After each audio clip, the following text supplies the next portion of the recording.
Up to electron microscope, yes I know, मलाई यादै छ।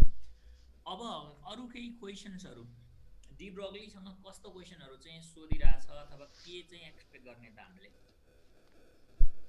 त्यसको बारेमा केही क्वेसन्सहरू मैले कलेक्सन गरेको छु सबै रिजन कभर गर्ने हिसाबको।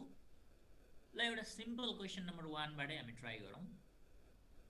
डी ब्रोग्लीको यस्ता क्वेसन्सहरू अलिक बढी इम्पोर्टेन्ट के। यो क्वेसनको माथिको टाउको यसो हेर्दा यो मेकानिक्सको काम आउँछ कि जस्तो लाग्ने, डी ब्रोग्ली देखाएपछि मोडर्न फिजिक्स हो कि जस्तो, त्यही भएर यो इम्पोर्टेन्ट भयो किनभने दुईटा च्याप्टरको प्रतिनिधित्व गर्यो नि त एउटै क्वेसनले।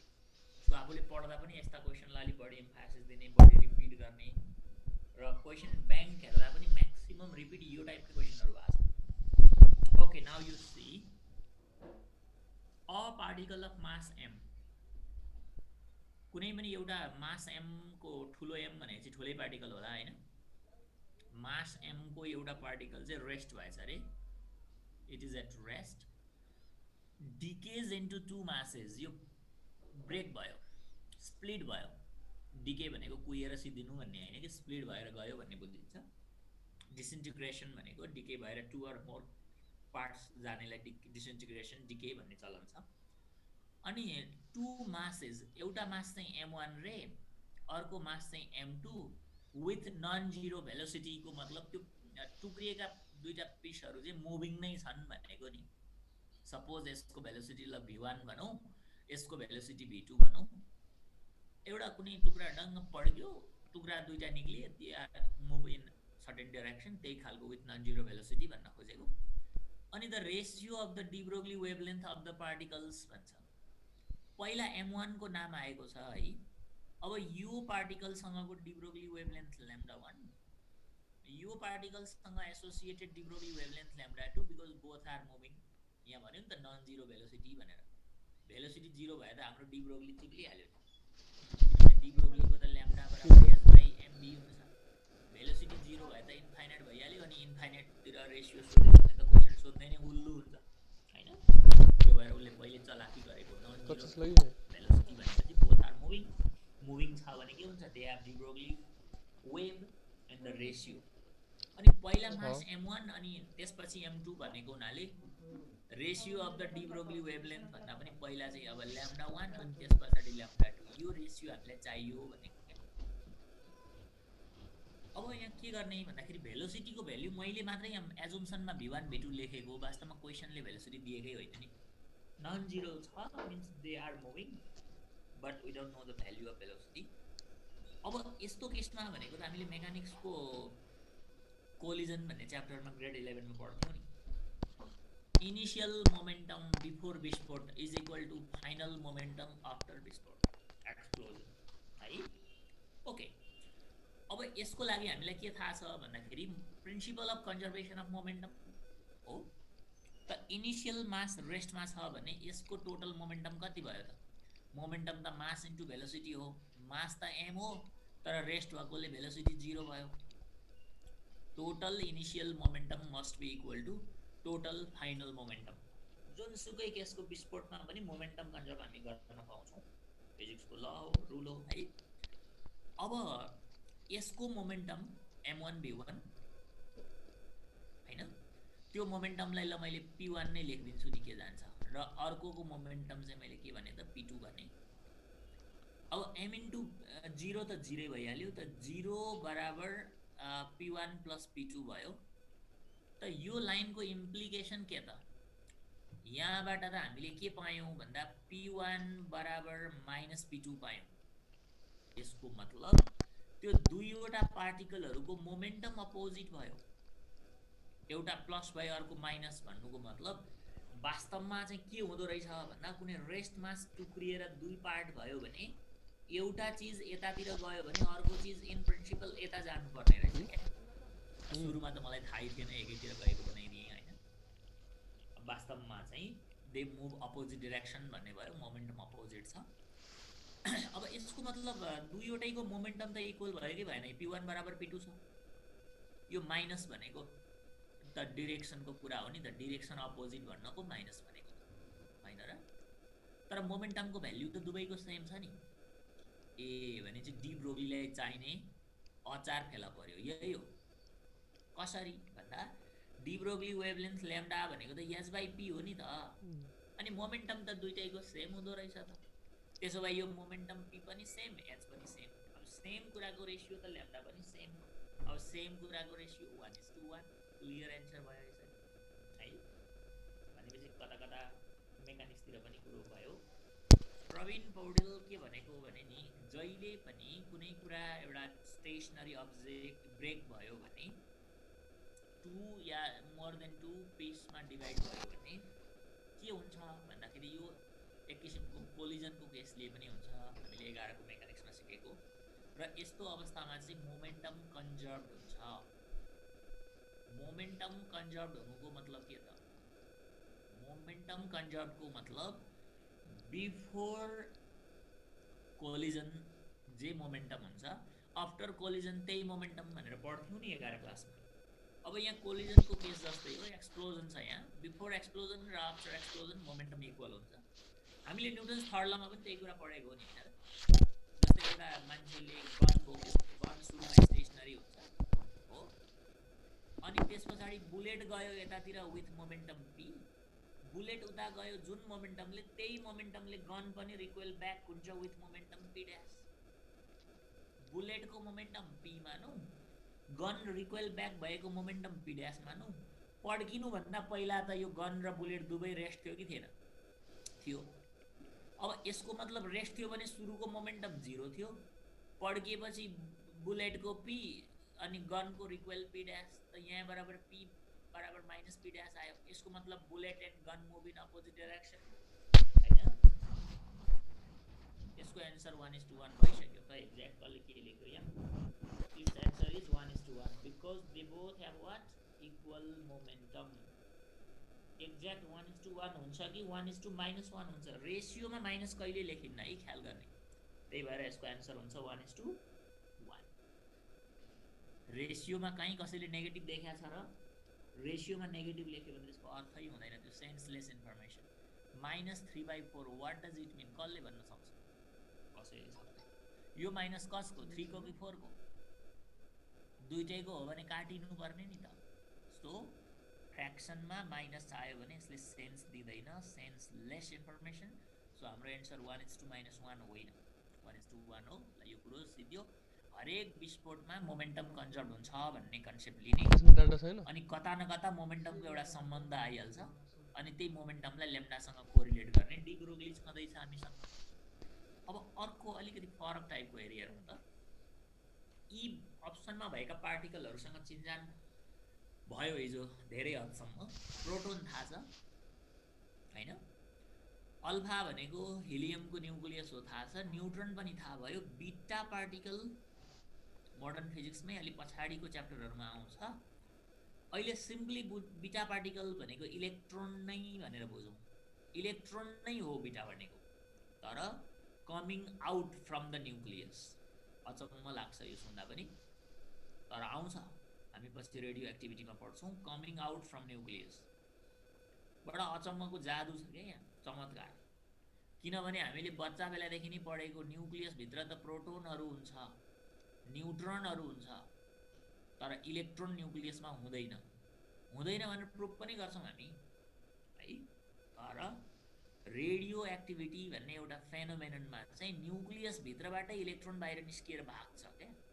त्यो न्यूक्लियसबाट आत्तिएर भागेको इलेक्ट्रोनको नाम नै बीटा पार्टिकल अहिले यति बुझेर हामी अब बीटा पार्टिकल भनेको इलेक्ट्रोन रहेछ अब यहाँ के छ त भन्दा प्रोटोन त चार्ज पार्टिकल हो इलेक्ट्रोन पनि चार्ज हो अल्फा पनि हिलियमको न्यूक्लियस भएको हुनाले चार्ज पार्टिकल नै हो तर न्यूट्रन चाहिँ न्यूट्रल हो नि यसमा चाहिँ चार्ज q को भ्यालु 0 छ भनेपछि यो चार्ज वाला फर्मुलाले यहाँ काम दिनेवाला छैन हैन अनि के चाहिँ छ त त्यसो भए भन्दा यिनीहरुको हामीले नोन प्यारामिटर भनेको मास हो मासको कुरा त हिजो पनि गर्यौं कस्तो कुरा गरेको थियौं हामीले प्रोटोनको मास m मानेको बेलामा न्यूट्रनको मास पनि m नै भन्न पाइन्थ्यो बीटा पार्टिकल इलेक्ट्रोन नै हो भनेपछि यसको मास चाहिँ m/1840 भनौं अहिलेको लागि हैन त्यो भयो जुन रेस्ट मास अफ इलेक्ट्रोन भनेकै हाम्रो यति हुन्छ र अल्फा पार्टिकल दुईवटा प्रोटोन र दुईवटा न्युट्रोन भएको हुनाले 4m भयो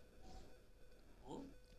अनि तल दिएको particle are moving with same velocity. Yes, यहाँबाट डिरेक्सन आइसकेको छ नि त।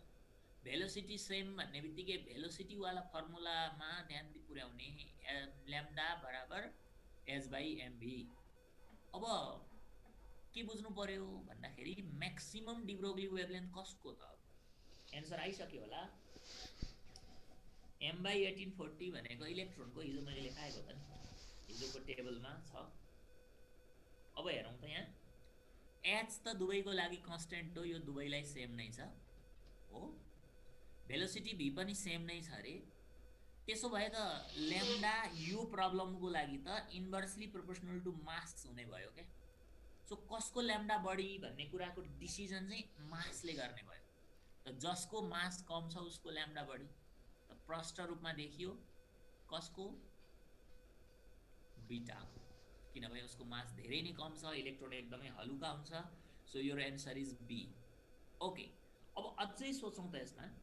सबभन्दा बढी डिब्रोग्ली वेभलेन्थ ल्याम्डाको भयो, सबसे कम ल्याम्डा कसको नि अन्डर दिस कन्डिसन?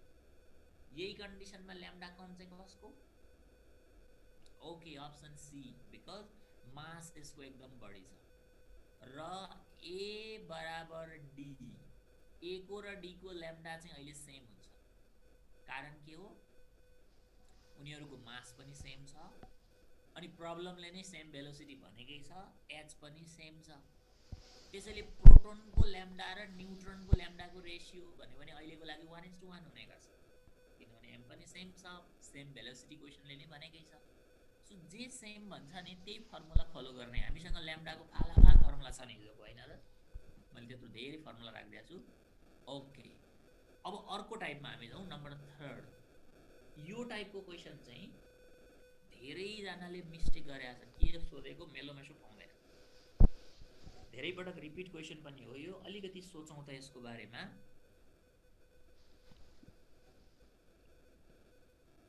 हाम्रो जस्ट यो question, a photon and an electron have the same de Broglie wavelength, whose kinetic energy will be more. यो कन्डिसनल क्वेसन छ है। एउटा फोटोन छ, एउटा इलेक्ट्रोन छ, दुवैको डी ब्रोग्ली वेवलेन्थ भनेको ल्याम्डा चाहिँ सेम छ अरे। कसको काइनेटिक एनर्जी बढी? फोटोन लेखिहाल्यो सिधै। के आधारमा फोटोन होला? फोटोनको भेलोसिटी धेरै हुन्छ, अनि तुफान कुदेपछि काइनेटिक त हाई भइहाल्यो भन्ने लागेको होला है। तर फोटोनको काइनेटिक एनर्जी भनेको त हाफ एम भी स्क्वायरबाट आउन्न नि त है। त्यो एच न्यू नै काइनेटिक एनर्जी हो। मैले अस्ति पहिलो क्लासमा भनेको आइडिया यहाँ टोटल चाहिन्छ हामीलाई। जस्तै मैले के भनेको थिएँ भन्दा, फोटोनको बारेमा थोरै कुरा गरौँ फर्स्टमा है। ल म यहाँ माथि नै गरिदिन्छु फोटोन भनेर। ओके, फोटोनको लागि हामीलाई के थाहा छ भन्दा, फोटोनको टोटल एनर्जी लेख्नु पर्यो भने हामी त kinetic energy plus potential energy लेख्ने हो। तर फोटोन रेस्ट हुँदैन, त्यसैले पोटेन्शियल एनर्जी 0 भनेको हुनाले फोटोनको टोटल एनर्जी भन्नु नै काइनेटिक एनर्जी हो, र त्यो एनर्जी भनेकै एच न्यू हो अथवा एचसी बाई ल्याम्डा हो। यही होइन र? फोटोनको सारा सम्पत्ति यही हो क्या। टोटल भनेको पनि एचसी बाई ल्याम्डा, काइनेटिक भनेको पनि एचसी बाई ल्याम्डा, पोटेन्शियल छैन। तर इलेक्ट्रोनको त यस्तो हुन्छ नि, काइनेटिक भनेको हाफ एम भी स्क्वायर हुन्छ, पोटेन्शियल भनेको अर्कै हुन्छ। अब मैले ल सजिलोका लागि यसो गर्छु है त, यो फोटोनको जुन एनर्जी छ नि, टोटल भनौँ या काइनेटिक भनौँ, यसलाई मैले E1 गरिदिएँ फर्स्ट केस। यो त पहिलो क्लासको रिकल मात्रै गरेको मैले। अब यहाँ हामीसँग दुईटा कलाकारहरू छन् नि, के छन्? एउटा कलाकार छ फोटोन, अर्को कलाकार छ इलेक्ट्रोन। मैले यो टोटल एनर्जी पनि किन जोडेको भन्दा काइनेटिक मात्रै होइन के, टोटल पनि सोधेको छ हामीलाई। सो यसैलाई टोटलसँग बनाउने तरिका पनि सिकौँ भन्नलाई हो। पहिला त काइनेटिक हेर्छौँ अहिलेको लागि। ओके, ल फोटोनको कथा सक्यो।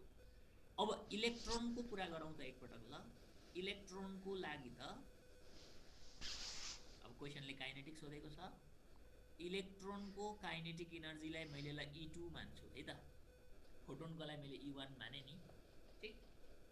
अब इलेक्ट्रोनको काइनेटिक एनर्जी भनेको त हाफ mv² गर्न पर्यो, राइट? र क्वेसनले सोधेको यही त हो नि, फोटोनको काइनेटिक इक्वेसन 1, इलेक्ट्रोनको काइनेटिक यो पिङ्क राइटिङ, कुन काइनेटिक हेज हायर भ्याल्यु भनेको छ। अब यो दुईटा रिलेसन देख्दैमा कुन हायर भन्ने थाहा भयो त हामीलाई? कुन हायर भन्ने डिसिजन भयो त? नो, किनभने एउटा गिवन क्राइटेरिया हामीले एप्लाई गरेकै छैनौँ नि त। त्यो क्राइटेरिया के हो त भन्दा photon and electron have same lambda, यो ल्याम्डा सेम भन्ने कन्डिसन इम्प्लाई गर्ने हो एट फर्स्ट। सेम डिब्रोग्ली वेभलेन्थ भनेको छ। ओके, फोटोनको लागि त मैले के गरेँ, डिब्रोग्ली वेभलेन्थ ल्याम्डाकै टर्ममा लेखिदिएँ। डिब्रोग्ली भने पनि सिम्पल वेभलेन्थ भने पनि फोटोनको सारा कुरा यही ल्याम्डा हो, सक्यो।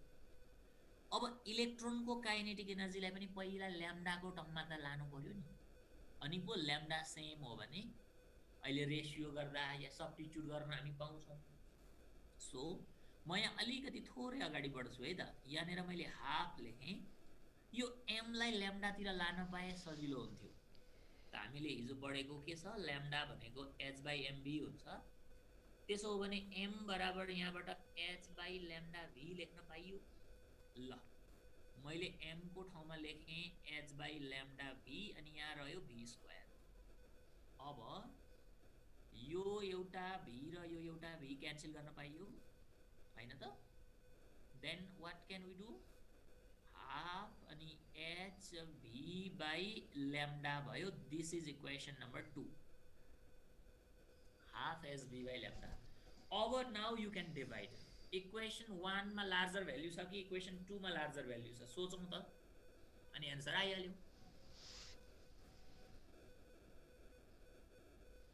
एन्सर कुन भयो ल सोचौँ। इक्वेसन 1 र 2 देखाइदिएको छु, यू क्यान थिङ्क नाउ।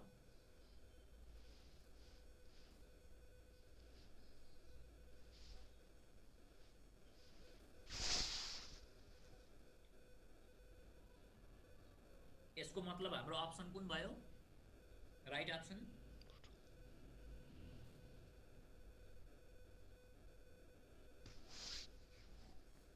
हाम्रो लागि अहिले राइट अप्सन भयो ए। किनभने नि अब यो दुईटा इक्वेसनलाई हेरेर हामीले गिवन कन्डिसन एप्लाई गरिसक्यौँ त। दुवैको ल्याम्डा सेम भनेको छ। ल हेरौँ है, यहाँ माथिको इक्वेसनमा पनि तल ल्याम्डा छ, यो ल्याम्डा छ, यहाँ पनि तल ल्याम्डा छ, यो त सेम भइहाल्यो, यसले कुनै कन्ट्रिब्युट गरेन। माथिको इक्वेसनको टपमा h छ, यसको लागि पनि यहाँ h छ, यो पनि सेमै भयो। तर इक्वेसन 1 मा c रह्यो बाँकी हो, तर इक्वेसन 2 मा त v/2 रह्यो नि। अब v भनेको इलेक्ट्रोनको भेलोसिटी, c भनेको त लाइटको स्पिड हो, फोटोनको स्पिड हो। त्यसैले v भन्दा c त जहिले ठुलै हुन्छ। अझ v को त आधा पो छ भनेपछि equation 1 gives the larger value. Clear भयो हैन? या यसरी हेर्न अप्ठ्यारो लाग्छ भने नि you just divide the two equations. ल मैले डिभाइड गरेँ, e1/e2 भने के पाइन्छ हामी गरौँ त।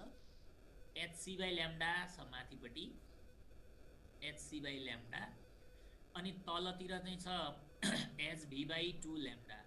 अब ल्याम्डा अहिले काट्न मिल्छ किनभने सेम ल्याम्डा सेम डिब्रोग्ली इक्वेसनले भनेको हुनाले मैले यो ल्याम्डा ल्याम्डा काटिदिएँ, h र h पनि काटिदिएँ, 2 उल्टेर माथि गयो 2c/v भयो।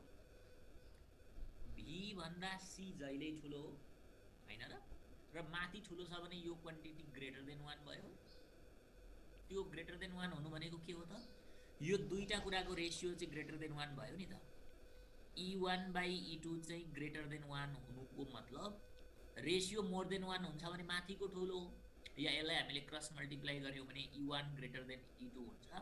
e1 भनेको हामीले कसको, फोटोनको काइनेटिक एनर्जीलाई e1 मानेको। सो ल्याम्डा सेम भएको बेला काइनेटिक एनर्जी जहिले फोटोनको बढी हुन्छ भन्ने थाहा भयो।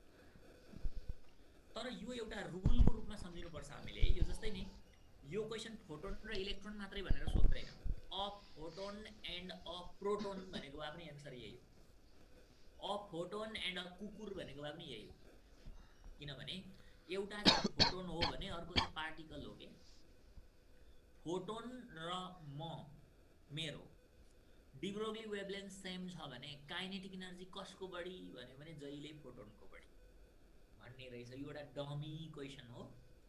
एउटा कलाकार फोटोन हुन्छ, अर्को कलाकार एनी पार्टिकल, कुकुर, हात्ती, कमिला जे होस्, proton, neutron, alpha, deuterium, tritium, photon र कुनै एउटा पार्टिकलमा ल्याम्डा सेम छ भने जहिले पनि काइनेटिक एनर्जी कसको बढी हुँदो रहेछ? फोटोनकै बढी हुँदो रहेछ। यो कुरा हामीले राम्रोसँग जान्न पर्यो। अब यसैको रिभर्स सेम क्वेसन हैन, whose total energy will be more भन्यो भने के गर्ने त? क्वेसन नम्बर 4 बनाएर यसैलाई डिफ्रेन्ट एंगलबाट हामी ट्रिट गरौँ त एकपटक ल। क्वेसन सेम, फोटोन र इलेक्ट्रोनको ल्याम्डा सेम, हुज यो काइनेटिक छ नि, त्यो काइनेटिकलाई चाहिँ टोटल बनाएर एकपटक हामी सोचिदिउँ न त ल। काइनेटिकको त हामीले जाने होला, काइनेटिक भन्यो भने फोटोनले जित्यो, फिनिश। अब टोटल यो काइनेटिकको ठाउँमा टोटल गर्यो भने चाहिँ अप्सन यही हो। क्वेसन पनि सारा त्यही, तर टोटल भन्यो भने सोच्दै गरौँ त 1 मिनट ल। टोटल भन्यो भने चाहिँ के गर्ने पर्ला भन्ने हो भने हैन, सोध्या छ, धेरै पटक सोध्या छ। धरानको एक्जाममा त एभ्री इयर सोध्या छ। पहिला एकचोटि कति 65 को अराउन्डतिरको फेजमा। ओके ल,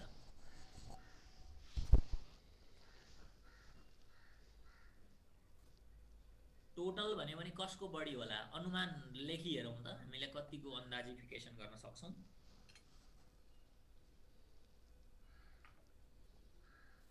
फोटोनकै बढी हुन्छ, टोटल पनि हुन्न होला नि।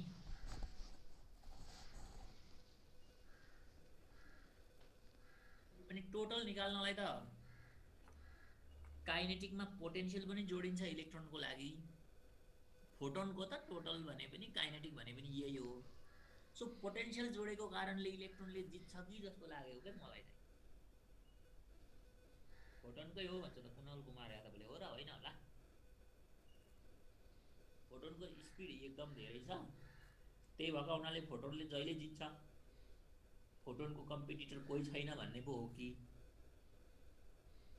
बा पोटेन्शियल जोडेको कारणले इलेक्ट्रोनले पो पल्टाइदिने हो कि? मलाई भित्री इच्छा चाहिँ टोटल चाहिँ इलेक्ट्रोनको बढी भइदियो हुन्थ्यो, म्याच ड्र हुन्थ्यो नि त है। अघि फोटोनले जित्यो, अहिले इलेक्ट्रोनले जिते, बेस्ट अफ 3 हेर्न मजा आउँथ्यो हामीलाई पनि। अब हेर्नु ल, टोटल पनि एकचोटि सल्भ गरौँ अनि एन्सर याद गरौँ। मैले त भन्न खोजेको त्यही हो है। यो क्वेसनलाई मैले टाइम दिने कारण के हो भने नि, कलाकार चेन्ज गरेर यही डमीमा धेरैवटा क्वेसन आएको छ र स्टुडेन्टले बिगार्ने क्वेसन पनि पर्छ यो ल। अब म टोटल एनर्जीको कुरा गर्दैछु। अहिले हामीसँग यो काइनेटिकको सवाल छैन, टोटल छ, अरू सबै सेम छ हो। फोटोनको लागि त टोटल भनेको इक्वेसन 1 नै हो, डन।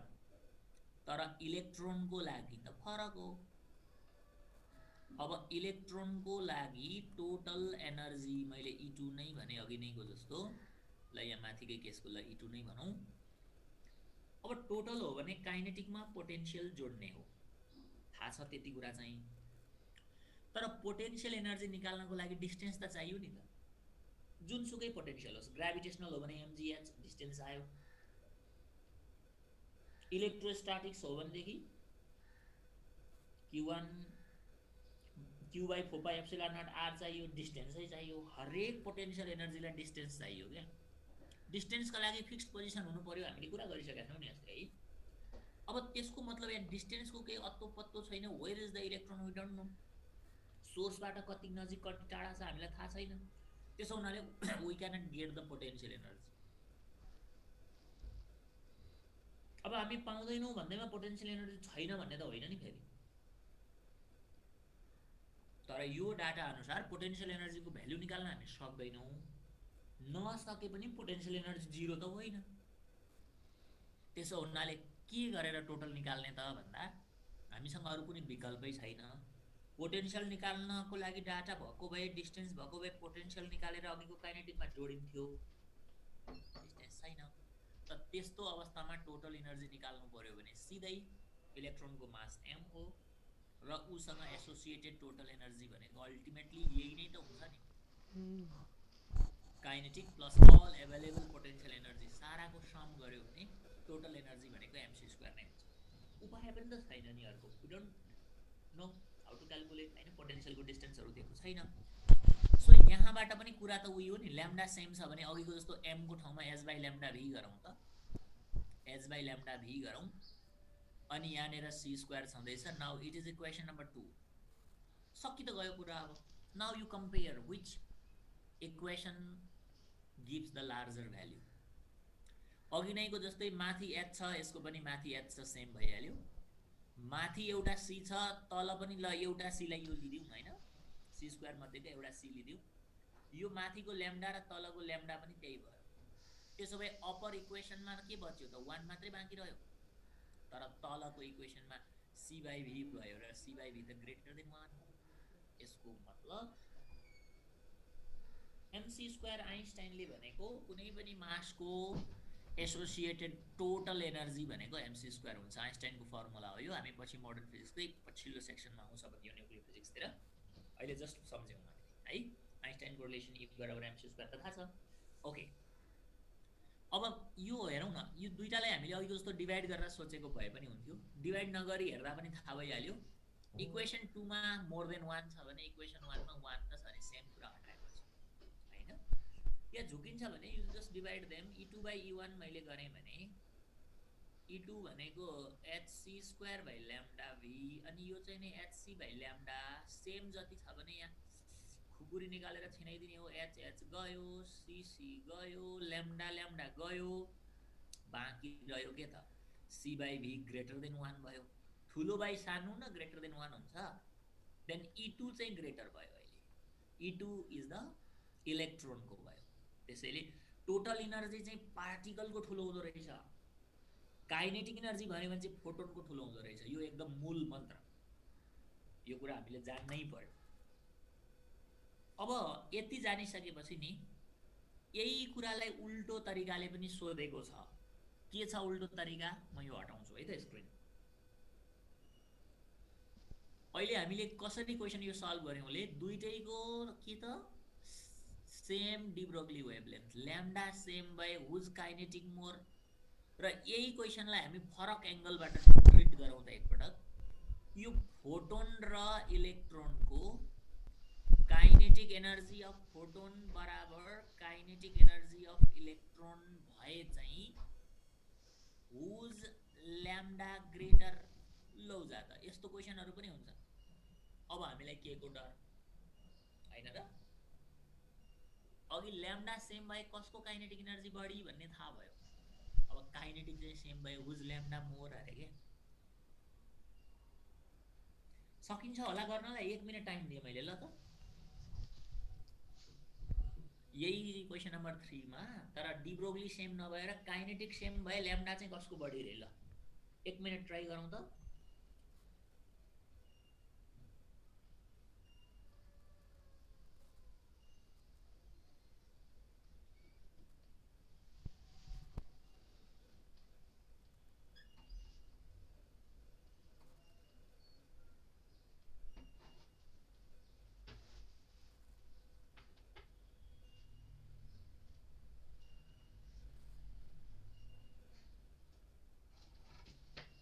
अप्सन लेखिरहँ ए बी सी डी कुन हो जस्तो लाग्यो.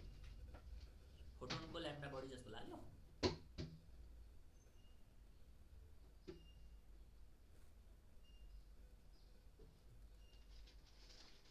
एन्सर चाहिँ एउटै आउनुपर्छ है. इलेक्ट्रोनको पनि लेखिरहेको छ धेरैले. साइन्स पढेको हो नि त, सबैको एन्सर त एउटै आउनु पर्यो नि. इलेक्ट्रोन हो सर लेख्यो गिरिजा.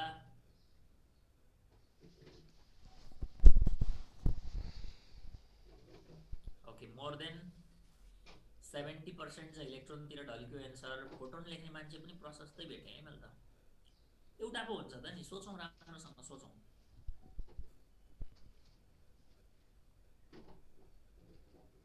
अघि के फर्मुला लिने त हो नि.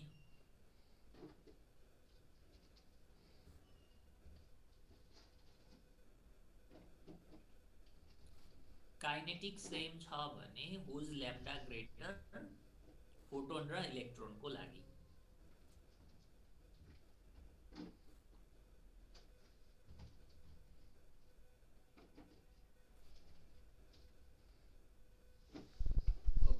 इलेक्ट्रोन नै आउँदैछ अझै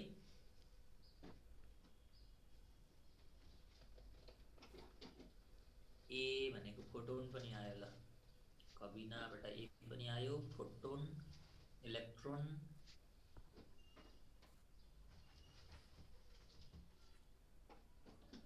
किन हामीमा भेरिएसन आयो एकपटक हेरौँ त अब यहाँ फोटोनको काइनेटिक एनर्जी ल पहिला फोटोनकै कुरा गरौँ ल अघिकै जस्तो त हो नि फोटोनको काइनेटिक एनर्जीलाई मैले ल ke1 भनेदेखि त्यो त hc/λ1 भन्नु पर्यो अघि पो ल्याम्डा सेम थियो र दुवैमा ल्याम्डै ल्याम्डा लेख्या त नि हैन र फोटोनको यही हो अब इलेक्ट्रोनको लागि चाहिँ हामीले अघि के लेखेका थियौं त काइनेटिक एनर्जी भनेर ke2 भनेको थियौं त्यो भनेको त हाफ mv² गरेको थियौं अनि ल्याम्डा बराबर h/mv भएको ठाउँमा m को ठाउँमा h/λv गरेका थियौं हामीले m को ठाउँमा h/λv अनि v² गरेपछि यो एउटा v फालेर हाफ hv/λ1 थियो माथिको भने यसलाई λ2 गर्न पर्यो होला नि हैन यति त हो अघिकै कुरा के फोटोनको काइनेटिक त्यही भयो इलेक्ट्रोनको काइनेटिक त्यही भयो अघि जे गरेको टोटल त्यही अनि क्वेशनले त दुईटै काइनेटिक एनर्जी इक्वल भन्छ नि त इक्वल भन्छ भने के गर्छौं हामी अब this is equal to this value गर्ने त हो त hc/λ1 equal half hv by के गर्छौं त λ2 गर्छौं अब रेशियो निकाल्दिने त हो नि ल्याम्डाको हैन रेशियो हेर्यो भने हामीलाई मोर कि लेस भन्ने कुरा फिल आइहाल्छ हो ल मैले यो λ1 लाई यतापट्टि लगिदिएँ ल यतातिर लगेँ λ1 भने यो h लाई त फाल्दिए पनि भयो λ1 लाई मैले उता लगेँ भने λ1/λ2 गर्दा कति पाएँ मैले भन्नु त यो λ1 उता गयो भने 2c/v त भयो नि अनि v भन्दा c त जहिले ठुलो हो भने यो ग्रेटर भयो यसको मतलब λ1 ग्रेटर देन λ2 भयो र λ1 चाहिँ कसको वेभलेन्थ हामीले मानेको थियो फोटोनको त्यही भएर फोटोनको वेभलेन्थ बढी हुँदो रहेछ भन्ने देखियो हैन त इलेक्ट्रोनमा धेरै जना गयौं त हामी केमा मिस्टेक गरिएको नि दिस इज द वे है सो एउटा फोटोन अनि एउटा चाहिँ अर्को के त इलेक्ट्रोन अथवा कुनै पार्टिकल यो इलेक्ट्रोन भनेर इलेक्ट्रोनको स्पेसिफिक मास हालेर हामीले कहीँ सल्भ त गरेका छैनौं नि यो त जेनरल आर्बिट्ररी वेमा गरेका छौं त्यसैले यो इलेक्ट्रोनको ठाउँमा जे पनि हुन सक्छ पार्टिकल जे पनि हुन सक्छ सो लैम्डा सेम भए काइनेटिक फोटोनको बढी लैम्डा सेम भए टोटल चाहिँ इलेक्ट्रोनको बढी भन्ने अघि जानेको हैन अब त्यो जानेपछि पछिल्लोलाई याद नगरौं बरु त्यही बाटो हिनेर यसरी पत्ता लगाइदिउँ त वास्तवमा रहेछ चाहिँ के काइनेटिक सेम भए चाहिँ फोटोनकै लैम्डा बढी हुँदो रहेछ भन्ने वी फाउन्ड दिस अब यस्तै गरेर टोटल सेम भए पनि यु क्यान ट्राई र आफू कन्फिडेन्ट भएर चाहिँ बसिरहने ल यति जान्यो भनेदेखि बाँकी फन्डामेन्टल कुरा त हामीले हिजै सिकिसकेका छौं अरु जेनरल क्याल्कुलेसन टाइपको अब थोरै यो च्याप्टरमा जाउँ त एकदम मुखरा सुहाउने खालको फिगर पनि ल्याएँ मैले फिगर भयो भने मैले बोल्नै पर्दैन भनेर नि तस्बिर आफै बोल्छ भन्छन् नि एटमिक स्ट्रक्चर धेरै पहिलादेखि सुरु भएको वाटरमेलन लेख्यो सुभाषले हो त वाटरमेलन ल ठीक छ एटम के हो भनेर खोजी गरेको त पहिल्यैदेखि नै हो क्यान नट डिसाइड त डिसाइड गर्न सकेन भने क्यान नट डिसाइड वाला क्वेशन छ र यहाँ ए अप्सन मात्रै क्यान नट डिसाइड छ अब यति मजाले सल्भै गर्न सक्यौं भने क्यान नट डिसाइडमा जानै परेन नि हैन जस्तै कहिलेकाहीँ इन्फर्मेसन पुग्दैन नि फोटो इलेक्ट्रिकमा अस्ति एउटा थियो नि λ1 ठुलो कि λ2 ठुलो थाहा नहुँदा क्यान नट डिसाइड हुन्छ त्यही हो कुरा ल एटम के हो भनेर खोजी त धेरै पहिलेबाटै भएको तर फिजिक्स इन्भल्भ भएको भनेको थम्सन्स मोडलबाट हो यो थम्सन्स मोडल रङ मोडल भएको हुनाले धेरै टाइम खर्च नगरौँ थम्सनले के भन्यो भन्दा नि यस्तै भन्यो एटम एउटा पोजिटिभली चार्ज स्फियर हो रे यो रातो सेक्सन छ नि जुन पोजिटिभली चार्ज स्फियर हो त्यसमा नेगेटिभली चार्ज इलेक्ट्रोन चाहिँ युनिफर्म डिस्ट्रिब्युसन भएको हुन्छ अनि प्लस माइनस ब्यालेन्स भएर एटम इज न्यूट्रल भन्यो थम्सनले कम्ती सुरुवात त गऱ्यो उसले अनि अरूलाई इन्करेज भयो र अहिलेको लेभलमा हामी आइपुग्यो हो नि होइन। त्यो कारणले रङ भए पनि हामी स्टिल पढिरहेको चाहिँ त्यही हो। अनि उसले आफ्नो पब्लिकलाई बुझाउनु त पर्यो, भनेको चाहिँ के त आँखाले देखिँदैन एटम भनेर भन्ने मान्छेले पत्याउनु नि पर्यो। त्यही भएर उसले एटम चाहिँ वाटरमेलन जस्तै हो क्या भने, त्यो वाटरमेलनको जुन त्यो रातो पार्ट छ हामीले खाने, त्यो चाहिँ पोजिटिभ चार्ज भनेको पोजिटिभ रिजन भयो। अनि जसरी सबैतिर टक टक टक टक टक सिडको डिस्ट्रिब्युसन हुन्छ नि, यो कालो कालो सिड चाहिँ, त्यो सिड चाहिँ इलेक्ट्रोन हो जसरी वाटरमेलनमा सिड डिस्ट्रिब्युसन भएको हुन्छ त्यसरी नै पोजिटिभ जोनमा नेगेटिभ इलेक्ट्रोन डिस्ट्रिब्युसन भएको हुन्छ। त्यही हो एटम भनेको त। मान्छेले ओहो त्यस्तो पो रहेछ भन्ने एउटा इमेज आयो नि त, नदेखेको चिज, देख्न नसकिने चिजलाई पनि वाटरमेलन जस्तै हो, पोजिटिभका बिचमा नेगेटिभ मिक्सिङ हुन्छ, प्लस माइनस बराबर भएर न्युट्रल हुन्छ अरे भने त मान्छेले कन्भिन्स भयो हो। यही मोडल हो थम्सन मोडल। यति हो यसमा जान्ने, तर वास्तवमा यस्तो त होइन, हामीलाई थाहा छ, कुरा बढी त्यसमा गर्नै परेन। सो दिस थम्सन मोडल, इन्ट्रान्समा दुईवटा क्वेसन छ यसमा आइहाल्यो भने, Thomson model is also called, एउटा त चित्रबाटै थाहा भइसक्यो वाटरमेलन जस्तै मोडल, वाटरमेलन मोडल, र अर्को मोडल भनेको plum pudding model, PLUM, plum pudding model है। अब वाटरमेलनको एक्जाम्पल पनि नबुझ्ने मान्छे भयो भने अर्को पनि उसले एउटा मोडल प्रपोज गरेको थियो, प्लम पुडिङ भनेर। पुडिङ भनेको राइस पुडिङबाट लिएको हो। त्यो चाहिँ प्लम भनेको चाहिँ खिर मसला हुन्छ नि, खिर पकाउँदा हाल्ने काजु किसमिस लं सुक्मेल के भएको मसला, त पाकेको खिरमा मसलाको डिस्ट्रिब्युसन कस्तो हुन्छ, युनिफर्मली हुन्छ नि। जस्तै त्यो कुकर भाँडोको जुनसुकै कर्नरबाट पस्केर खाए पनि एउटै टेस्ट आउँछ। जसरी राइस पुडिङमा प्लमको युनिफर्म डिस्ट्रिब्युसन हुन्छ थ्रु आउट, त्यसरी नै पोजिटिभ रिजनमा नेगेटिभ इलेक्ट्रोनको युनिफर्म डिस्ट्रिब्युसन हुन्छ। त्यही युनिफर्म डिस्ट्रिब्युसन इन्डिकेट गर्नको लागि उसले प्लम पुडिङको एक्जाम्पल दिएको हो, सिद्धिहाल्यो। तर वास्तवमा प्लस र माइनस यसरी सँगै हुनु भनेको त आगो र पानी साथसाथै हुँदा त कोल्याप्स भइहाल्यो। आगोको स्ट्रेन्थ बढी भए पानीलाई उडाइदिन्छ भेपर बनाएर, पानी धेरै भए आगो निभाइन्छ। अपोजिट क्यारेक्टरको कोएक्जिस्टेन्स त हुन सक्दैन। त्यसैले this model is actually the wrong model होइन। रङ भए पनि उसले सुरु गर्यो नि, त्यही भएर हामी प्रेज गर्दैछौँ, उसलाई पढिरहेछौँ, त्यो कुरा हो। अब अलि बढी फोकस गर्ने मोडल भनेको हाम्रो चाहिँ रदरफोर्ड एटमिक मोडल। यो चाहिँ हामीले केमिस्ट्रीमा पनि पढेको छौँ। एटमिक स्ट्रक्चर केमिस्ट्रीलाई पनि चाहिन्छ, चाहिए तापनि यहाँ सेक्सन किता नै क्लियर छ। क्वान्टम नम्बरका कुराहरू हामी फिजिक्समा गर्दैनौँ, हाम्रो सिलेबसमै त्यो पर्दैन। क्वान्टम नम्बर एक्सपेक्ट उता गर्ने, बाँकी एनर्जीसँग रिलेटेड अरू कुराहरू चाहिँ हामी यहाँ सिक्छौँ। भेलोसिटी इलेक्ट्रोनको होइन, रेडियस अफ डिफ्रेन्ट अर्बिट्स, अरू विभिन्न फिजिकल प्यारामिटरहरू यता पढिन्छ। केमिस्ट्रीमा पनि केही यो पढिन्छ, तर केमिस्ट्री बढी डेभोटेड छ क्वान्टम नम्बरतिर चाहिँ। ल, रदरफोर्ड मोडललाई अर्को पनि भन्ने गरिन्छ alpha scattering experiment. Rutherford alpha scattering experiment, त्यो गोल्ड फोइलमा अल्फा पार्टिकल पठायो भन्ने थाहा छ नि। र रदरफोर्ड मोडललाई अर्को चिन्ने नाम भनेको discovery of nucleus. You remember the point, nucleus एटमको बारेमा खोजी गरेको उसले, भन्यो पनि धेरै कुरा एटमसँग मिल्दो जुल्दो कुरा, तर न्युक्लियसको बारेमा चाहिँ कङ्क्रिट आइडिया त्यो बेलै आएको। र अहिलेको प्रेजेन्ट वर्ल्डले वाट इज न्युक्लियस भन्दा जे बुझ्छ नि, रदरफोर्डले पनि त्यही भनेको। So discovery of nucleus, alpha scattering experiment. र एक्सपेरिमेन्टमा उसले के पायो त, यो हामीलाई थाहा भएको कुरा छ, म यसमा धेरै टाइम पनि लिन्न। के पायो त उसले रदरफोर्डले भन्दा याद गरौँ त, यो गोल्डको एटम हो एक्चुअली। अल्फा स्क्याटरिङ एक्सपेरिमेन्ट भनेको गोल्ड फोइलमा, गोल्डको फोइलमा एउटा सानो थिन सिट अफ गोल्डमा उसले अल्फा पार्टिकलहरू पठायो। अल्फा भनेको त हामीलाई थाहा छ, अघि पनि कुरा भइसक्यो, हिलियमको न्युक्लियस हो, 2e चार्ज हुन्छ।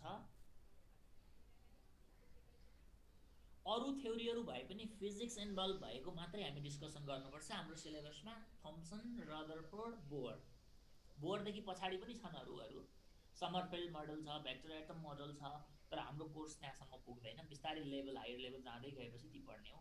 ब्याचलरमा पढ्नुपर्छ Sommerfeld model, vector atom model, हामीले त त्यहाँ काम छैन तिनीहरूको, just up to Bohr. Bohr नै हाम्रो लागि अल्टिमेट मोडल। अब हेर्ने 2E हो र यसको चार्ज के हुन्छ त पोजिटिभ हुन्छ, राइट। अब रदरफोर्डले चाहिँ के गर्यो त भन्दाखेरि यो एउटा गोल्ड एटम हामीले कन्सिडर गरेको हो। वास्तवमा रियल त हामीलाई थाहा छ नि त, एटमको सेन्टरमा पोजिटिभली चार्ज डेन्स कोर हुन्छ जसलाई हामी न्युक्लियस भन्छौँ। यहाँ न्युक्लियस पनि व्हाइट राइटिङमा देखा पनि होला, यो न्युक्लियस छ। अनि रदरफोर्डले अल्फा पार्टिकल पठाउँदा के पायो त हेर्ने त, उसले पठाएको अल्फा पार्टिकलहरू चाहिँ धेरै जसो अल्फा पार्टिकल चाहिँ सिधै छिरेर गयो है। यो पनि सिधै गयो, यो यता बेन्ड भएको पनि यता गयो। यहाँबाट उसले पठाएको most of the alpha particle pass straightly without bending.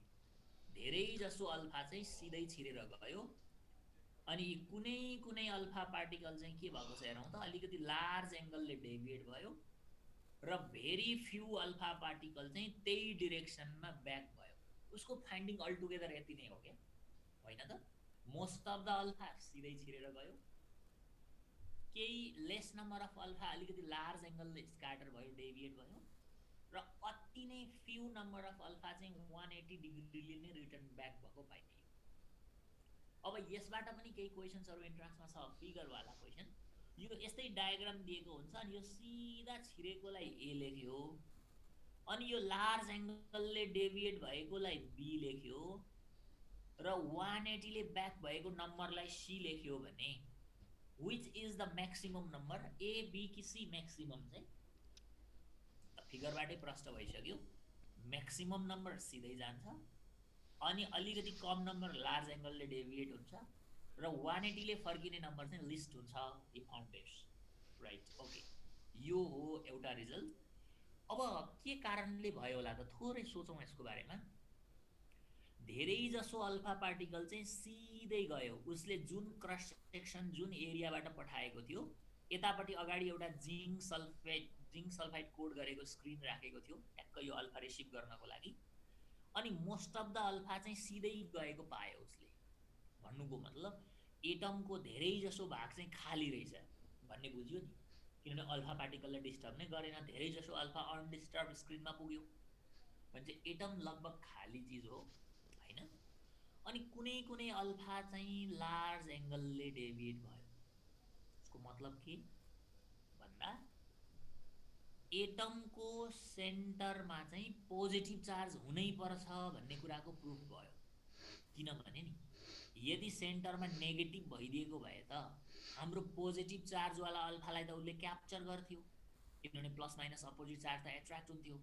तर हामीले पठाएको अल्फा जुन पोजिटिभ चार्ज नै हो, त्यो अल्फा चाहिँ यसरी रिफ्लेक्ट भयो, डेभिएट भयो, रिपेल भयो भन्ने बित्तिकै एटमको सेन्टरमा पोजिटिभ चार्ज छ भन्ने बुझियो, नेगेटिभ भएको भए अल्फा क्याप्चर हुन्थ्यो।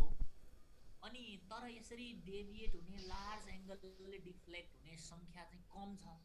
भन्नुको मतलब न्युक्लियसको साइज चाहिँ एकदमै सानो छ भन्ने बुझियो, एकदम स्मल साइज छ, र एटमको सेन्टरमा पोजिटिभ चार्ज छ जसले हाम्रो अल्फालाई चाहिँ रिपेल गर्यो भन्ने बुझियो। अनि कुनै कुनै अल्फा चाहिँ 180 ले नै ब्याक भयो। यसको मतलब के हो भन्दा अल्फा पार्टिकलको काइनेटिक एनर्जी उसले विभिन्न हायर रेन्जमा बढाउँदै गयो। काइनेटिक बढाउँदै बढाउँदै बढाउँदै जति नै बनाए पनि कुनै न कुनै अल्फा चाहिँ 180 ले फर्कियो नै। भन्नुको मतलब अल्फाले न्युक्लियसलाई छेडेर जान सकेन। भन्नुको अर्थ न्युक्लियस इज भेरी डेन्स, एकदमै खँदिलो रहेछ। अल्फाको काइनेटिक एनर्जी बढाएर त्यसलाई छेड्न सकिएन, तर लेस नम्बर मात्रै 180 ले फर्कियो। भन्नुको मतलब न्युक्लियस ठुलो चाहिँ छैन है, ठुलो भएको भए त मोर नम्बर अफ अल्फा नै ब्याक गर्न सक्थ्यो होला। सो एटमको सेन्टरमा एउटा पोजिटिभली चार्ज एकदमै डेन्स कोर छ जुन न्युक्लियस हो, बाँकी सबै रिजन चाहिँ के छ त खाली छ। अनि थम्सनले भने जस्तै त्यो प्लसमा माइनस इलेक्ट्रोन मिसिएर खिचडी पाके जस्तो हुँदैन।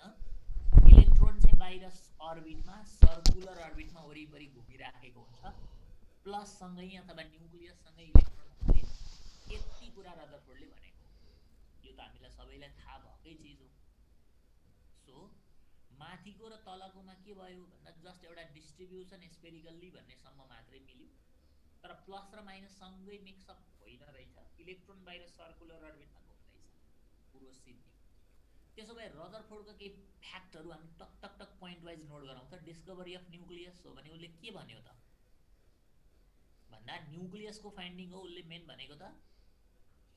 न्युक्लियस इज के फाइन्ड गर्यो त उसले? एउटा त पोजिटिभली चार्ज भन्यो, कहाँ छ त? सेन्ट्रल्ली लोकेटेड भन्यो हैन? पोजिटिभली चार्ज, सेन्ट्रल्ली लोकेटेड, अनि भेरी डेन्स, एकदमै डेन्स छ, स्मल भोल्युम छ, small volume, positively charged, centrally located, dense matter in small volume मा छ। टोटल एटमको भोल्युमको रेस्पेक्टमा न्युक्लियसको भोल्युम अलमोस्ट नेग्लिजिबल भन्यो उसले। र उसले अन्तिम कुरा के भन्यो भन्दा electron revolving around the nucleus, revolving around the nucleus in circular orbit. Finish. In circular orbit. जम्मी रदरफोर्डले भन्ने कुरा यति हो। हामीले एक प्याराग्राफ पढे पनि, एउटा पुरा होल बुकै पढे पनि रदरफोर्डको ओभरअल फाइन्डिङ भनेको यही कुरा हो। किनभने डिस्कभरी अफ न्युक्लियस मैले भने नि। So what is nucleus? This is nucleus. र almost region of atom is empty. उसले भनेको चिज पनि त्यही हो हैन? अब रदरफोर्डको एउटा ड्रब्याक पनि छ। सो फिगरको रूपमा म यहाँ राखिदिएँ। Simple drawback of this Rutherford model. What is the drawback?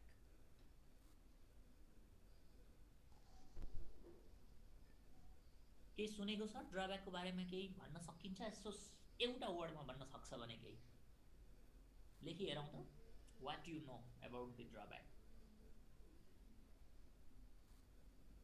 Collapse हुन्छ। Okay good. स्पिनको कुरा आउँदैन यहाँ, कहाँबाट आयो? एटोमिक स्पेक्ट्राको ओरिजिन भनेन। होइन, यस्तो हो, योभन्दा पछाडि बोरका फाइन्डिङ जति यसको सबै ड्रब्याक भइहाल्यो। प्लस 2 को लेख्नका लागि टेन्सन भएन। हाइड्रोजन स्पेक्ट्रा भनेन, द्याट्स अल।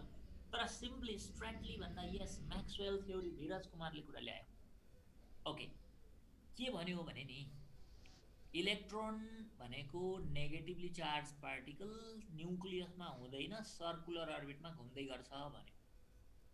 त त्यो बेला म्याक्सवेल भन्ने साइन्टिस्ट है, क्रिकेट प्लेयर होइन नि, म्याक्सवेलले के भन्यो त भन्दा कुनै पनि चार्ज पार्टिकल मुभिङ छ भने that should radiate the energy continuously. I mean that should lose the energy continuously भन्यो। त्यसो हो भने त मान्छेको दिमाग यहाँ गयो। अब इलेक्ट्रोन त न्युक्लियसको वरिपरि घुम्दैछ, चार्ज पार्टिकल हो, त मुभिङ चार्ज हो भने त यसले इनर्जी क्रमशः लस गर्दै जानु पर्यो। त्यसो भए त न्युक्लियस जुन सेन्टरमा छ, इलेक्ट्रोन घुम्दैछ, इनर्जी जति घुम्छ उति लस गर्छ। इनर्जी लस गरेपछि त कमजोर हुँदै गयो, उसको अर्बिट सानो सानो हुँदै गयो, र अल्टिमेटली इलेक्ट्रोन चाहिँ फेरि न्युक्लियसमा गएर पानी बग्दै बग्दै बग्दै बग्दै बग्दै गएर आगोमा परेर सिद्धिया जस्तो कोल्याप्स हुनुपर्ने नि त एटम। तर एटम इज स्टिल स्टेबल हो। यसरी यो सेपलाई कुन सेप भन्छौँ हामी? यस्तो खालकोलाई स्पाइरल सेप भन्छौँ हो। यस, यो स्पाइरल्ली कोल्याप्स किन भएन त? स्पाइरल्ली कोल्याप्स हुनुपर्ने, तर किन भएन? That is the drawback. र यो कुरा चाहिँ बोरले एक्सप्लेन गरेको छ। हामी अर्को दिनमा कुरा गरौँला कोल्याप्स नहुने कारण के हो। अनि एउटा क्वेसन यसैमा छ, according to Rutherford model electron घुम्ने अर्बिट सर्कुलर कि spiral? Give me the answer. Electron घुम्ने अर्बिट सर्कुलर कि स्पाइरल? प्रशंसा गल्ती गर्यो। रदरफोर्डको अनुसार के रदरफोर्डले त सर्कुलर अर्बिटमै घुम्छ भने हो नि। घुम्छ भन्ने स्पाइरल्ली किन कोल्याप्स भएन भनेको त उसको ड्रब्याकतिर पो स्पाइरल भन्ने वर्ड आएको। यु रिमेम्बर, धेरैले गल्ती गरेछ है। रदरफोर्डले भनेको घुम्ने अर्बिट सर्कुलरै हो हैन? त्यसो भए म्याक्सवेल म्याक्सवेलको थ्योरी अनुसार चार्ज पार्टिकलले कन्टिन्युअसली एनर्जी लस गरेर कोल्याप्स किन भएन, स्पाइरल्ली न्युक्लियसमा गएर किन फसेन, न्युक्लियसमा पुगेर किन चाहिँ सिद्धिएन, इलेक्ट्रोन कोल्याप्स किन भएन, त्यो ड्रब्याक एक्सप्लेन गर्ने क्रममा चाहिँ स्पाइरल्ली कोल्याप्स वाइ नट भन्न आएको हो। तर रदरफोर्डले दिएको पनि सर्कुलर नै हो, बोअरले भनेको पनि सर्कुलर नै हो, समरफिल्ड मोडल भन्ने आउँछ पछाडि, उसले चाहिँ इलिप्टिकल भनेको छ है। सो रदरफोर्डले भनेको चाहिँ के त सर्कुलर नै हो। र अब लास्टमा एउटा रदरफोर्डसँग सम्बन्धित सिम्पल एउटा क्वेसनको टेक्निक जानु आज, लास्ट यही क्वेसन हो। त्यसपछि बोर्ड्स मोडलको कुरा आउँछ हामीसँग, अर्को दिन बोर्ड्स हेरौँला।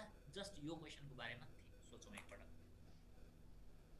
यो क्वेसनमा अप्सन नै नराखेको कारण के हो भने नि, यो एकदम मल्टी डाइमेन्सनल क्वेसन हो, जे पनि जता पनि घुमाउन मिल्छ। So just fill the problem. 5-7 minute यसको बारेमा सोचौँ र रदरफोर्ड हामीलाई चाहिने पनि यति नै हो। डिटेलमा जाने नै बोर्ड्स मोडल हो क्या हाम्रो सिलेबस, त्यही भएर बढी फोकस गर्ने भनेको बोर्ड्समै हुन्छ। सो रदरफोर्डमा यो टाइपको क्वेसन चाहिँ एक्सपेक्ट गर्न सक्छौँ हामी। सोधेको क्वेसन पनि हो हेर्ने, calculate the closest distance of approach of an alpha particle with kinetic energy this much to the gold nucleus in Rutherford alpha scattering experiment. र यो गोल्डको एटोमिक नम्बर दिएको थियो एक्जाममा चाहिँ, Z फर गोल्ड, हामीलाई थाहा पनि होला सुनको एटोमिक नम्बर 79 है। गोल्डको एटोमिक नम्बर नदिए पनि याद गरौँ ल। यस्तो बहुमूल्य कुरोको केमिस्ट्री पढ्ने मान्छे सुनको एटोमिक नम्बर कति भनेर जानेन भने के काम होइन। बाटोमा कसैले तँलाई यो पुरै गोल्ड दिन्छु एटोमिक नम्बर भन् भन्यो भने नजानेर सुन उम्काउनु नपरोस्, को मूर्ख छ र भन्ला होइन त्यस्तो। Anyway, calculate the closest distance of approach of an alpha particle. ल यहाँ हेरौँ त, यो हाम्रो गोल्डको न्युक्लियस, सिम्पल कुरो छ है। गोल्डको न्युक्लियस, गोल्डको एटम। अब एटोमिक नम्बर 79 हो भने उसको न्युक्लियसमा 79 वटा प्रोटोन छ, कुनै शङ्कै भएन भनेपछि स्ट्रङ पोजिटिभ भयो। 79 वटा प्रोटोन भनेपछि त एकदम हायर पोजिटिभ भयो नि गोल्ड हो। अब हाम्रो अल्फा पार्टिकल भनेको त हिलियमको न्युक्लियस हो, जम्मा बिचरा 2 वटा प्रोटोन छ। This is our alpha. हुन त यो पनि न्युक्लियसै भएकोले पोजिटिभ, यो पनि पोजिटिभ नै भयो, कुरा यही हो।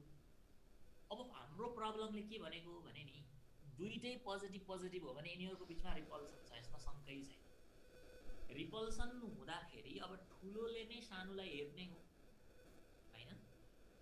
त्यसो हुँदाखेरि यहाँ के भयो भने नि, मैले अल्फा पार्टिकल पहिला यता कता थियो क्या, कुनै ठाउँमा थियो। यो अल्फा पार्टिकललाई मैले एक झापु दिएँ, 79 मेगा इलेक्ट्रोनको इनर्जी दिएँ र गोल्डको न्युक्लियसतिर फाल्दिएँ। ओके, फाल्न सक्छु हैन। र मेरो अल्फा पार्टिकल सपोज यहाँ पुग्यो र त्योभन्दा अगाडि पुग्नै सकेन। What does it mean? यताको अल्फालाई मैले जसरी फालौँ, लिनियरली फालौँ, प्याराबोलिक फालौँ, जे फालौँ, गोल्डको न्युक्लियसतिर फालेको यहाँ भन्दा अगाडि जान सकेन। यसको मतलब के त? फाल्दाखेरि जुन मैले सप्लाई गरेको थिएँ नि kinetic energy 79 MeV kinetic energy, त्यो काइनेटिक एनर्जी यहाँ पुग्दाखेरि ब्यालेन्स भयो क्या, हो नि। त्यो पोइन्टमा एनर्जी ब्यालेन्स भयो। यस, गिरीश पौडेलले ठिक भन्यो, नेट फोर्स 0 भयो हो। त जहाँ पुग्दा काइनेटिक एनर्जी ब्यालेन्स भयो त्योभन्दा अगाडि जान सकेन। सपोज ल यही ठाउँमा पुग्दा अगाडि जान सकेन भने यो बेला यिनीहरू बिचको जुन यो डिस्टेन्स छ नि, आर डिस्टेन्स, यो डिस्टेन्स नै क्लोजेस्ट डिस्टेन्स अफ एप्रोच हुन्छ, सिद्धियो। अब कुरो रह्यो त्यो काइनेटिक एनर्जीलाई सिद्ध्याउने, ब्यालेन्स गर्ने, कटअप गर्ने चाहिँ के त भन्दा, हामीले फोटो इलेक्ट्रिक इफेक्टमा स्टपिङ पोटेन्सियल पढे जस्तै त हो नि। यो प्लसले यो प्लसलाई रिपेल नै गर्छ। त्यो रिपल्सनको कारणले यहाँनिर एउटा पोटेन्शियल, रिपल्सिभ पोटेन्शियल एनर्जी डेभलप भएको छ दुईटा चार्जको बिचमा। त्यो पोटेन्शियल एनर्जी र मैले दिएको काइनेटिक एनर्जी बराबर भयो भने सिद्धियो, खेला खत्म।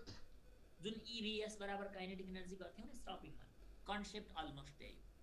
अब मलाई एउटा कुरा भनौँ, यो अल्फाको चार्ज मैले Q1 भने 2 वटा प्रोटोन छ, सो 2E लेख्न पाउँछु आनन्दले हैन।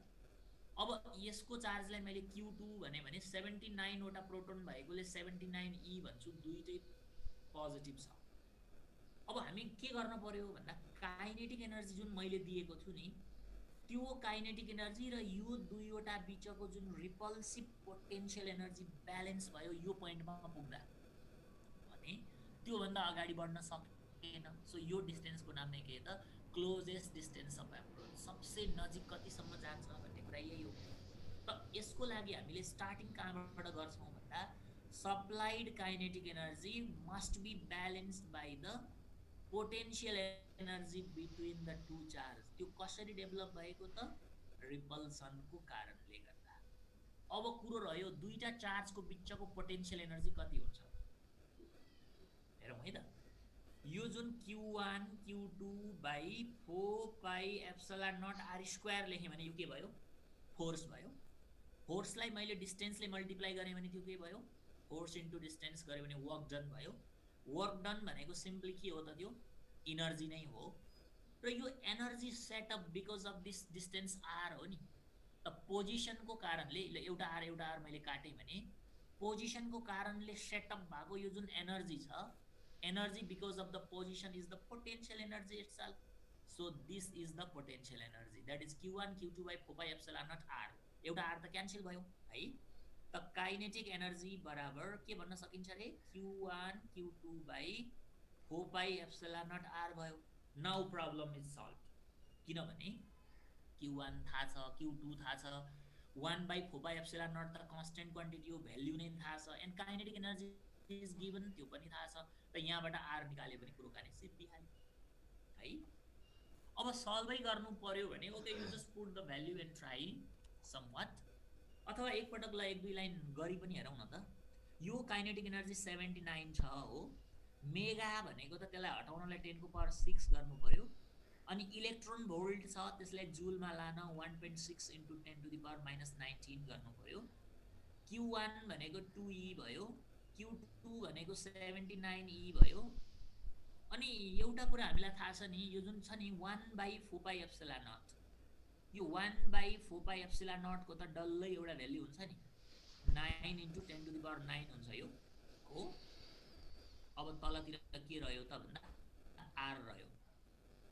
अब यहाँ मेरो खुकुरी है यो 79 र यो 79 क्यान्सल भइहाल्यो हो। 1.6 into 10 to the power minus 19 भनेको त यो इलेक्ट्रोनको चार्जको भ्याल्यु नै हो। यीसँग मैले काटिदिएँ त्यसलाई। यो 10 को पावर 6 र यो 10 को पावर 9 काटेर मैले 10 को पावर 3 बचाइदिएँ यहाँ ठिक। अब मैले यता लेफ्टपट्टि सबै सिद्धिहाल्यो क्रस मल्टिप्लाई गरेर आर बराबर यता ल्याउँछु। यो 9 इन्टु 2 18E ई पनि छ into 10 to the power 3 metre. This is the closest distance of approach. यही हो सबसे नजिक यतिसम्म जान सक्छ अन्डर दिस कन्डिसन भनेको। र यो डिस्टेन्स ठुलो होइन है हामीलाई ठुलो लाग्ला किनभने यो ई को भ्याल्यु त राख्न बाँकी छैन त 1.6 into 10 to the power minus 19 ओहो। अनि माइनस 19 र यो 3 गर्दा माइनस 16 यसलाई 1.8 गर्ने हो भने माइनस 15 भनेको यो एप्रोक्सिमेटली 1 फर्मीको बराबर छ। 10 टु द पावर माइनस 15 मिटरको नजिकसम्म गयो भन्ने बुझियो। अब यही फर्मुला अनुसार हामीले अरू केही क्वेशन्सहरू एउटा दुईटा थप दिन सक्छौँ। यो काइनेटिक एनर्जी र आर को सम्बन्ध कस्तो देख्यो हामीले हेरौँ त एकपटक सबैले। काइनेटिक एनर्जी र ओहो मैले त उडाइदिनु भयो यसलाई ल। काइनेटिक एनर्जी को फर्मुला के लेखेको थियौँ रे हामीले Q1 Q2 by 4 pi epsilon naught r थियो हैन। 4 पाई एप्सिलन नट आर थियो। अब अल्फा र गोल्डकै कुरा गर्ने हो भने Q1 Q2 सेम छ। सो काइनेटिक एनर्जी चाहिँ inversely proportional to closest distance of approach हुँदो रहेछ। यो क्वेशन चाहिँ ख्याल गरौँ। यो लाइनबाट पनि धेरै क्वेशनहरू आएको छ। के भन्छ भने नि अल्फा पार्टिकलको काइनेटिक एनर्जी डबल गर्यो भने क्लोजेस्ट डिस्टेन्स अफ एप्रोच के हुन्छ भन्छ। के हुन्छ होला हेरौँ त। काइनेटिक एनर्जी बढायो भने धेरै नजिकसम्म पुग्छ नि होइन र। धेरै नजिक पुग्नु भनेको यो डिस्टेन्स अफ एप्रोच चाहिँ कम हुन्छ। जस्तै if kinetic energy of alpha made double, alpha को काइनेटिक एनर्जी डबल गर्यो भने क्लोजेस्ट डिस्टेन्स अफ एप्रोच के हुन्छ त यो काइनेटिकको ठाउँमा 2 गर्यो भने डिस्टेन्स चाहिँ अब के भयो इन्भर्सली छ नि त घट्नु पर्यो r/2 भयो हो काइनेटिक एनर्जी हाफ गर्यो भने के हुन्छ एनर्जी कम भयो भने त नजिक पुग्दैन टाढै बस्छ अनि डिस्टेन्स अफ एप्रोच चाहिँ डबल भयो जस्ट इन्भर्सली हुँदो रहेछ भन्ने कुरा सम्झिने ल यति जान्यो भने रदरफोर्डमा अरु केहीमा हामी अल्मलिनु पर्दैन क्लोजेस्ट यो शब्द देख्ने बित्तिकै क्लोजेस्ट डिस्टेन्स अफ एप्रोच भन्यो भने हामीले सप्लाई गरेको kinetic energy must be balanced by the potential energy between the system यो हुनु पर्यो अनि अल्फा पठायो के को न्यूक्लियसमा त गोल्ड को पठायो भने इट्स ओके 79 गर्ने हो कहिलेकाहीँ कपर न्यूक्लियस पठायो भन्ला कपर को एटमिक नम्बर त 29 होला त 29 भयो एन्ड सो अन अनि यहाँबाट r निक्लिहाल्छ त्यो r भनेको के त क्लोजेस्ट डिस्टेन्स अफ एप्रोच हो र यो फर्मुला देख्ने बित्तिकै r चाहिँ इन्भर्सली प्रोपोर्शनल टु अल्फा को काइनेटिक एनर्जी हुन्छ जति बुलेट तरिकाले एकदम हाई काइनेटिकमा गयो उति नै धेरै नजिक पुग्छ त्यही भएर काइनेटिक धेरै भयो भने distance between them distance of approach closest approach चाहिँ कम हुन्छ कमन सेन्सबाटै पनि सल्भ भइहाल्छ रिलेसन चाहिँ यो भयो ल यति नै जानु होला आजलाई अनि बोर्ड्स मोडल भोलिबाट सुरु गर्छौँ कसैलाई केही प्रब्लम छ भने ल सर्टली लेखिहालौँ त छैन भने आजलाई चाहिँ यति गरौँ